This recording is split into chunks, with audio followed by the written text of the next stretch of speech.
Frequent callers. Kapag ikaw ay na-promote sa iyong trabaho bilang isang manager or director, marirealize mo na dadami ang iyong frequent callers. Kasama kasi sa additional responsibilities ng iyong promotion ang pagkakaroon ng mas maraming staff. At the same time, you are also now directly working with other departments or maybe branches across the nation. Dumadami tuloy ang tumatawag sa iyo for support, advice, direction at decisions. Pati suppliers ay sa iyo na rin tumatawag. Bilang isang manager, you are responsible for many things. Nakaka-pressure, di ba? You know what? Buti na lang we have a heavenly manager who we can call and talk to 24/7. Si Jesus. He is accessible, available anywhere and at any time. Walang busy signal.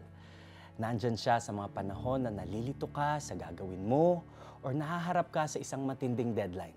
He will be there in times of great pressure and anxiety na hindi nawawala sa trabaho. This fact is very reassuring and comforting. Bilang isang manager, limitado ang iyong oras, lakas at energy. Pero si Jesus ay nakaabang palagi at naghihintay ng ating tawag. Hindi siya tutulog-tulog. Tayo nga, isa-silent mode natin ang mga mobile devices natin para walang makaistorbo sa atin. But with Jesus, He is always willing to give us time and listen. Thank you, Jesus. Lord Jesus, salamat po at lagi kang available para pakinggan ang aking pagtawag sa iyo. Hindi ako magdadoubt na hindi ka available. Salamat dahil ikaw ay tunay at tapat at maaasahan.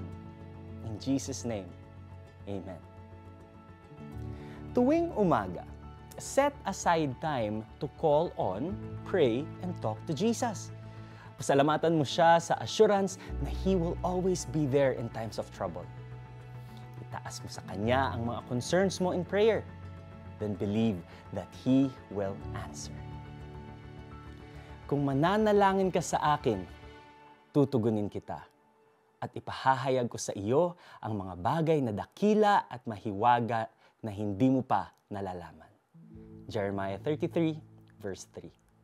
Ako po si Nia Rivera. God bless you.